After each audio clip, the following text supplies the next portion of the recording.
안녕하십니까, 정재윤입니다. 2019년 1월 29일 장전 체크 포인트입니다. 전날 미국 시장이 상승으로 좀 마무리가 됐습니다.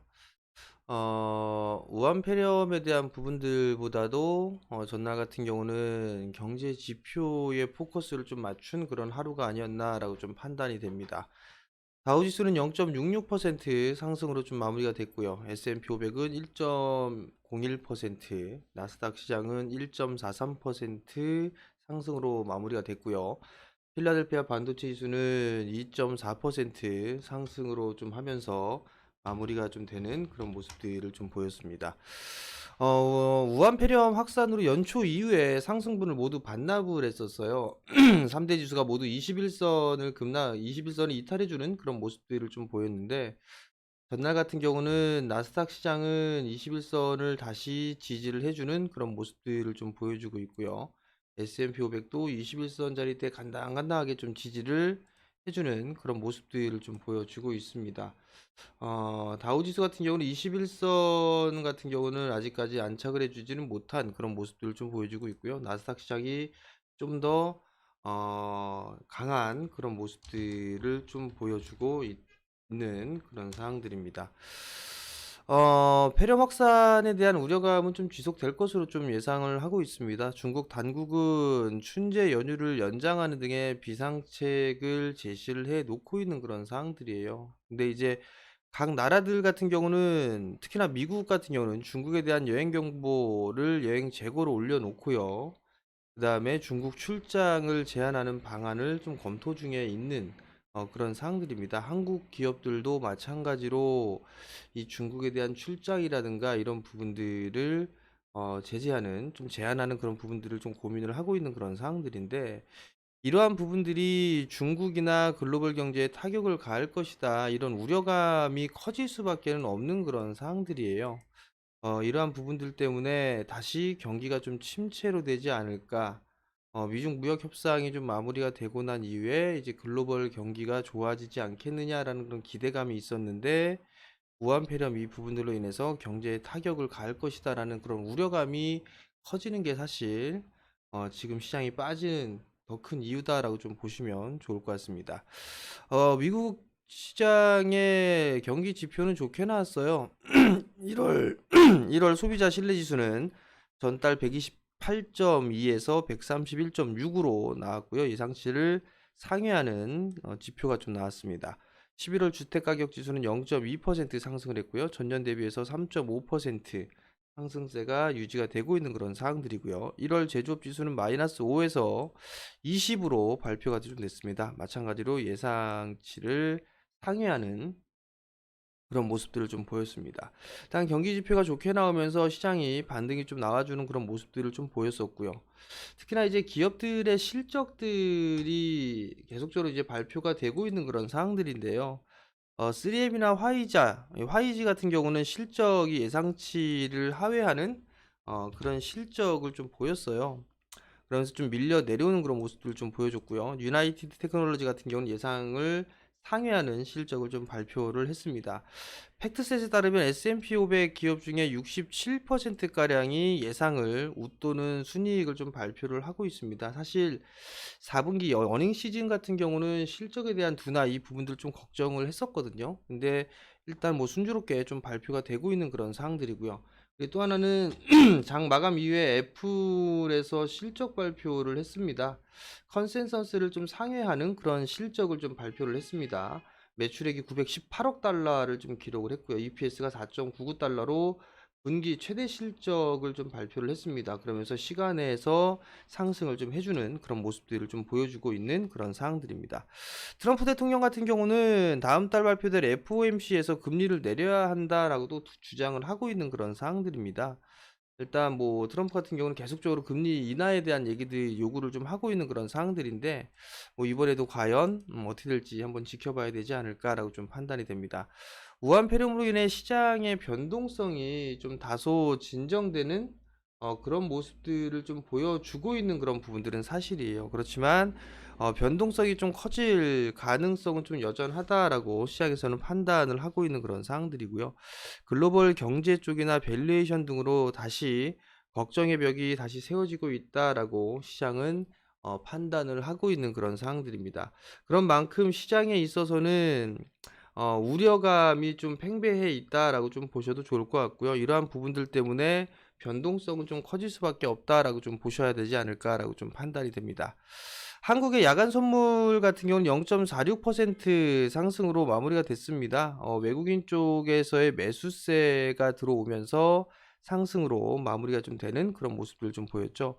설 연휴 이후에 한국 시장이 상당히 좀 급락을 했었어요. 거래소 시장 같은 경우는 3%가 넘는 3.09% 전날 밀려 내려왔었고요. 나스닥 시장, 아니, 코스닥 시장 같은 경우도 마찬가지로 3.04% 하락으로 좀 마무리가 되는 급락으로 좀 마무리가 됐었죠. 수급 악화가 주 요인이다라고 좀 보시면 좋을 것 같고요.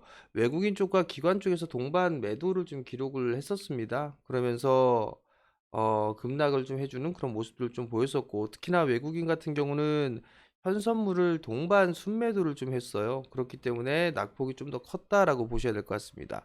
거래소 시장 같은 경우 외국인이 4거래일 연속적으로 좀 순매도가 좀 나왔고요. 그다음에 기관 같은 경우는 2거래일 연속적으로 순매도를 했습니다. 그렇기 때문에 어, 이 수급적인 부분들로 인해서 상당히 좀 제한적인 그런 흐름들이 좀 나올 수밖에는 없는 그런 사항들이에요.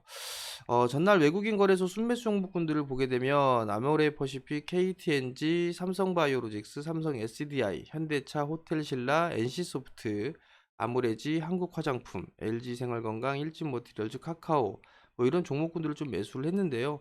중국 관련 내수주들 저가 매수가 일부 좀 들어가지고 있고요. 그 다음에 게임주들 지금 현재 주도 종목이라고 좀 볼 수 있는 NC소프트, 그 다음에 삼성바이오로직스, 삼성 SDI, 호텔신라는 조금 밑으로 한 단계 내려야 되겠죠. 카카오 이런 주도 종목군들을 좀 매수를 해주고 있고 2차 전지 쪽에 있어서 매수를 해주고 있다라고 좀 보시면 좋을 것 같고요. 기관 쪽에 있어서의 순매 종목군들을 보게 되면 삼성전자, SK하이닉스, 삼성전자, 우선주, LG노텍, 코덱스 200, 타이거 200, 코덱스 인버스, 현대글로비스, 포스코케미칼, LG화학, LG전자 뭐 이런 종목군들 좀 매수를 했는데요. 대형 IT 섹터들 삼성전자, SK하이닉스, 삼성전자, 우선주, LG노텍 주도 섹터에 있는 종목군들로 좀 볼 수가 있겠죠. 이런 섹터와 ETF 쪽 그리고 2차 전지 쪽에 매수를 해주고 있는 그런 모습이에요. 외국인 쪽과 기관 쪽 같은 경우는 조금 주도주적인 그런 종목군들을 매수를 하고 있지만 섹터는 약간적인 좀 차이가 있는 그런 부분들이 특이점이다라고 좀 보시면 좋지 않을까라고 좀 판단이 됩니다. 반면 코스닥 같은 경우는 외국인과 기관 여전히 동반 순매도를 좀 기록했어요. 기관 쪽의 매도가 강화되는 그런 모습들이고 1,000억 이상씩 매도가 좀 나와주고 있는 그런 모습들입니다. 코스닥 외국인 순매수 종목군들을 보게 되면 동진세미캠, 젠백스, 솔브레인, JYP엔터, YG엔터, 알테오젠, 메디톡스, 서울반도체, 국일제지, 메지온, 클리오, SKC, 고롱PI, 안랩, 제일바이오 이런 종목군들을 좀 매수를 했는데요. 제약바이오 쪽 섹터와 그 다음에 소재 쪽, IT 소재 쪽을 좀 매수를 해주고 있고 엔터주들도 매수를 해주고 있는 그런 모습들입니다. 제약바이오 쪽과 저가 매수를 좀 하고 있고 엔터주들 급락을 이용해서 저가 매수에 가담을 했다라고 좀 보시면 좋을 것 같습니다. 반대로 코스닥 같은 경우는 기관 순매 종목 같은 경우는 BH, 테크인, 아프리카TV, 테스나, 유니테스트, LNC바이오, SNS텍, 하나머티리얼즈, YIK, AP시스템, 에코마케팅 등이 있어요. 지금 기관 쪽에 매수를 해주는 그런 종목군들을 보게 되면 IT 종목군들이 대부분이다라고 좀 보셔도 좋을 것 같아요. 장비, 소재, 부품 이런 쪽에 있어서 매수를 해주고 있는 그런 모습들.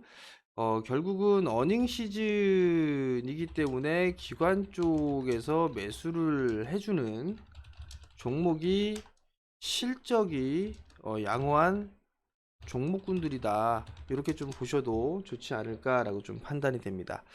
전일 낙폭이 컸기 때문에 기술적인 반등이 좀 시도가 나올 것 같아요. 미국 시장도 반등이 나왔던 그런 부분들이기 때문에 한국 시장도 일정 부분 반등이 좀 나와서 출발할 것 같은데 갭상승 출발을 하겠죠. 그렇지만 그 시가를 지지해 줄지의 여부는 수급적인 부분들을 좀 보셔야 될 것 같습니다.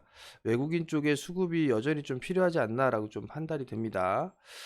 기관은 성장주에 좀 매수를 해주고 있고요. 외국인 쪽 같은 경우는 내수 섹터에 저가 매수를 좀 해주고 있는 그런 상황들이에요. 그렇기 때문에 어떤 부분들을 주체를 보고 하느냐에 따라서 종목이 좀 달라진다라고 좀 보시면 좋을 것 같고요. 제 개인적으로 어닝 시즌에는 기관의 매수 종목군들을 좀 관심 있게 보는 전략이 좀 좋지 않을까라고 좀 판단이 됩니다. 단기적으로 기관 쪽에서 매수를 해주는 거, 특히나 투신 쪽에서 매수를 해주는 게 실적이 좀 괜찮은 종목군들이 대부분이에요. 그렇기 때문에 투신 쪽에 있는 투신에서 매수를 해주는 종목군들을 좀 관심 있게 보는 게 좋지 않나라고 좀 판단이 되고요. 지수가 이제 하락을 했을 경우에는 분할 매수로 좀 대응을 하는 전략이 좋을 것 같아요. 특히나 거래소 시장 같은 경우는 반등이 나오게 된다라면 뭐 현금화를 일부 좀 만들어야 되겠죠. 뭐 21선을 넘어서는 반등이 크게 나온다라고 하게 되면 일단 한 번쯤은 매도를 해야 되겠지만 61선 정도 이 부근부터는 만약에 밀린다라면 매수 포인트로 좀 잡는 그런 전략이 좀 좋지 않나라고 좀 판단이 되니까요. 그 부분들 좀 기억을 하시고 최근에 변동성이 커지고 있습니다. 당분간 이러한 시장은 당분간 유지가 되지 않을까라고 좀 판단이 되고요. 적어도 2월 옵션 만기 전후까지도 일단은 변동성이 좀 있을 거예요. 그렇기 때문에 2월 옵션 만기일까지는 변동성에 노출되어 있다. 이렇게 좀 보고 진행을 하는 게 좋을 것 같고 우한폐렴 같은 경우는 이게 단기적인 사항이 아니라는 거 아니다. 이게 경기에도 영향을 미칠 수밖에 없습니다. 미칠 수밖에 없는 그런 사항들이에요. 그렇기 때문에 단기적인 시각으로 보면 안 된다. 이거는 좀 더 시간을 여유 있게 보내야 되지 않을까라고 좀 판단이 되니까 그 부분들을 좀 기억을 하시고요. 오늘도 성공 투자하시고요. 저는 내일 장전 시황에서 다시 찾아뵙도록 하겠습니다. 성공 투자하십시오.